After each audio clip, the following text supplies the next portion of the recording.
How's it going this morning, Abe? It's going quite badly. Yes. It's Monday. It's already 9 o'clock. Haven't turned over. Glass is the wrong size for the door. Second unit, I went to look at it, and the shot of Richie hanging from the window can't be as wide as I thought it could be, so it's not as good. Apart from that, I'm quite happy, because I'm on chemicals.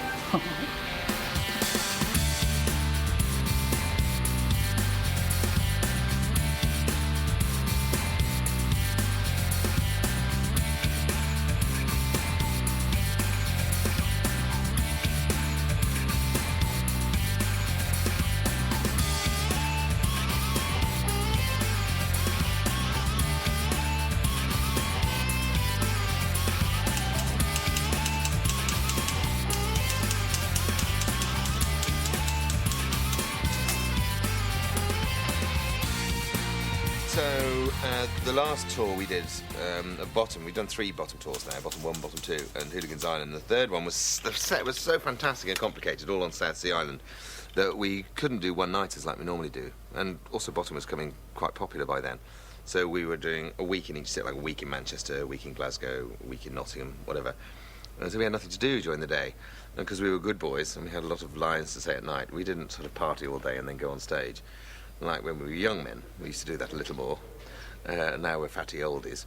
We can't do that anymore. So we've just been good, sitting around the hotel, and then we got a bit bored, so we sit around the hotel a bit more. I think everyone knows the kind of hotel. I mean, the English country hotel is a sort of disease that's spread amongst us the last 25 years. And then we sit around the hotel so much, even though they were nice hotels, we thought, God, it'd be funny if Richie and Eddie were running the hotel, wouldn't it? We generally try and think of situations that are indoors, because we find our characters are, they're not unreal, and they're not real. Hyper-real is a word that someone's used, but whatever they are, they work better and people believe them more if they're in their own world.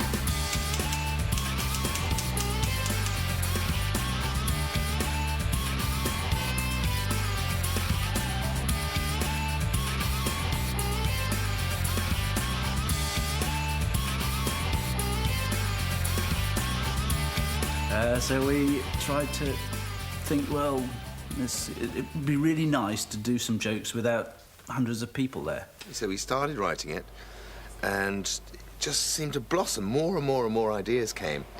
And we finally finished. We thought, God, this is a good idea. So we went to Phil McIntyre, who was our live tour producer, and he said, yeah, go on then, make it into a film then. So we thought, that's a good idea. Films are difficult. They cost millions to make, millions to market, and it's a difficult decision. It's a real gamble. So we wrote, it seemed to blossom with ideas. More and more and more ideas came. So we did a timed read-through together. We put a watch on it to see how much we'd written. And it came out as a timed reading at 3 3/4 hours long, which is too long for a film. So we then did a rewrite to kind of cut it down to just the best gags. And we did another timed reading of that, and it was 2.5 hours. And the film has to be about 1.5 hours, 90 minutes. So we then had to lose another hour of it.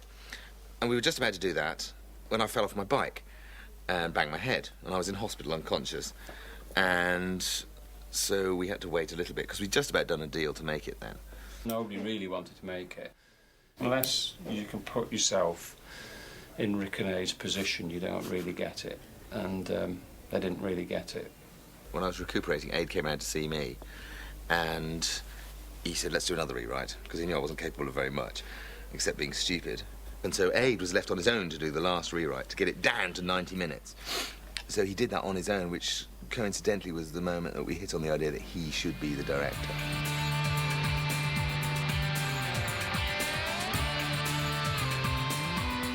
We had this sort of grand thought in our head that it would be like a laboratory, you know, and that every day we'd come in, because we used to hear those things about Charlie Chaplin where he'd turn up in the morning and say, right, and he'd have his whole crew there and say, right, what should we do today? Let's think of a joke. I know, I'll lie down in front of a train. So, right, get a train.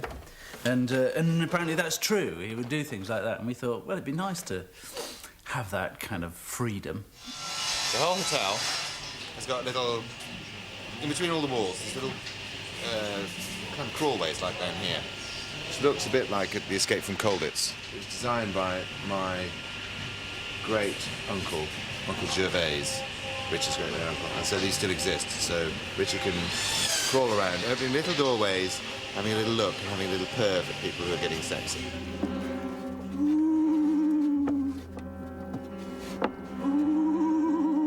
Will you stop making those owl noises? Sorry. Right. Now follow me.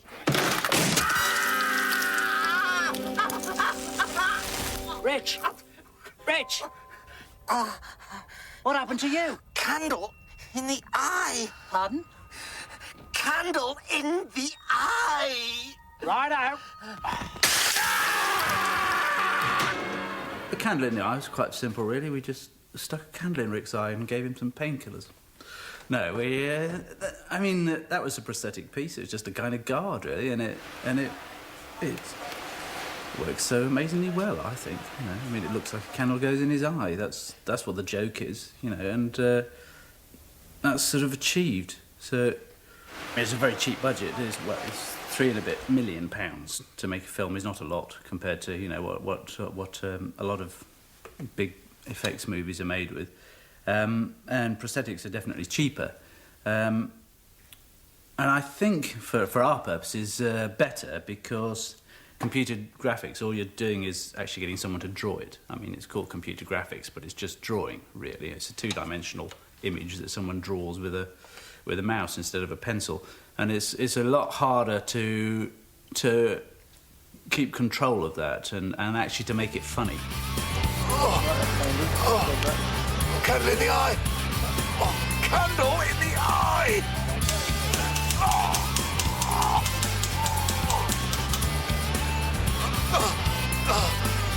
Candle in the eye! Candle in the eye!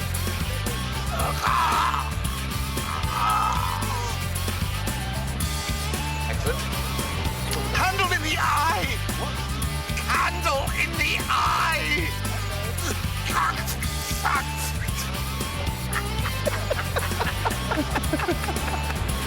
Okay, cut. I didn't have a stunt double. Did Aid have... Yes, he did have a stunt double. And, well, Aid's the director. He didn't want to have a stunt double for me. He said it was too kind of puffy and girly. And... It looks simple enough, but it's quite difficult. The difficult bit is getting exactly what the director wants. So. And I have to just keep doing it until we get what he wants.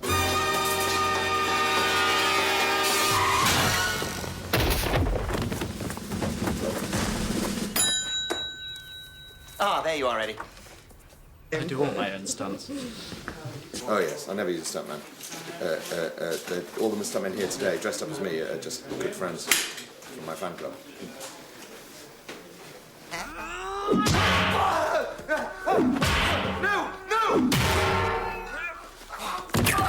We pride ourselves on being able to hit each other quite amusingly. We think we've got to the forefront of hitting each other quite amusingly as a career.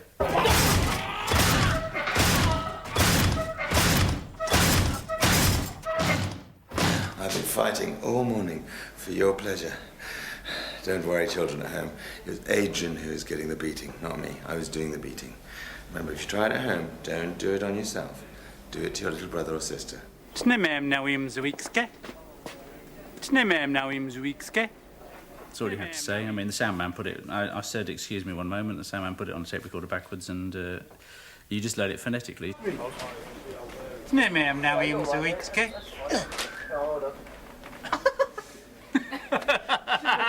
I wonder what it'll look like. Right, so let's do one with a roll V2 on it. Have we got a facility to play it backwards? Yes, we have, yeah.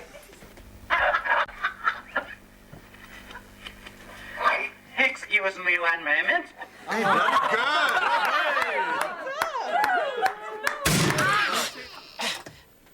How long for the egg? 3 minutes, please. Excuse me one moment. Ah!